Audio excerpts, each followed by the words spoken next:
Nagpunta nga pala ako sa Philippines Embassy dito sa Abu Dhabi, UAE para lang magpa-contract verification. Kailangan kasi ito kapag ikaw ay magbabakasyon. At nag-bus nga lang pala ako papunta doon. Galing ako ng Electra, kaya naman bus number 42 lang yung sinakyan ko.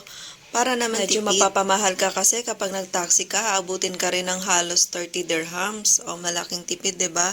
From 2 dirhams to 30 dirhams. At sa mga hindi pa nga nakapunta sa Philippines Embassy, ay dito lang yan sa may Mushrif Mall, sa may tapat. Bali, lalakad lang kayo ng konti. Siyempre, hanapin nyo lang sa Google Map para hindi kayo maligaw. At in-enjoy ko nga ang daanan dyan kasi maganda nga naman para kang nasa probinsya. Ayan, ang ganda ng mga puno. Di mo akalain na desyerto dito pero merong mga puno. At ayun na nga, dahil magpa-contract verification ako ay nag-book ako ng appointment at make sure nyo nga pag pupunta kayo ng embassy ay meron kayong appointment. At kompleto na rin dapat ang mga requirements nyo na kapag pa-Xerox copy na kayo or photocopy, makikita nyo naman yung mga requirements nila sa website ng Polo Embassy or Polo Abu Dhabi, ganyan, or Philippines Embassy Abu Dhabi, yan, search nyo lang. Sa case ko naman dito ay yung appointment na nakuha ko ay wala sa before flight ko talaga.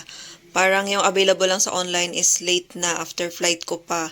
So, kaya trinay ko ngayon na pumunta sa embassy. Trinay ko that time, like 1 week before.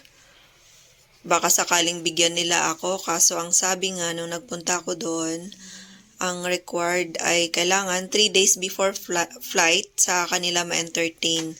Para kahit na yung appointment mo nakuha ay late na, ay bibigyan ka pa rin nila kapag 3 days before flight na yung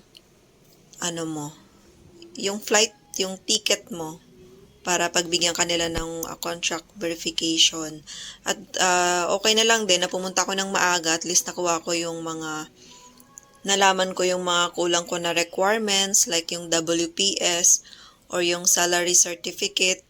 Ayun, kailangan nila yun. Kaya, para hindi masayang yung mga oras nyo sa pagpunta, alamin nyo muna yung mga requirements. At saka, syempre may dress code pala. Ayun, bawal syempre yung mga naka-chinelas, mga naka-mini skirt, mini short. Ganyan. Kaya, ayun, para hindi masayang yung mga oras nyo, ay mag-check din kayo kung ano yung mga requirements talaga.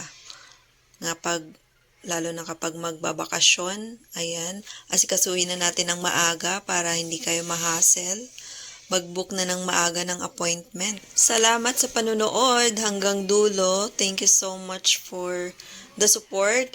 Thank you nga pala sa aking mga number 1 supporters.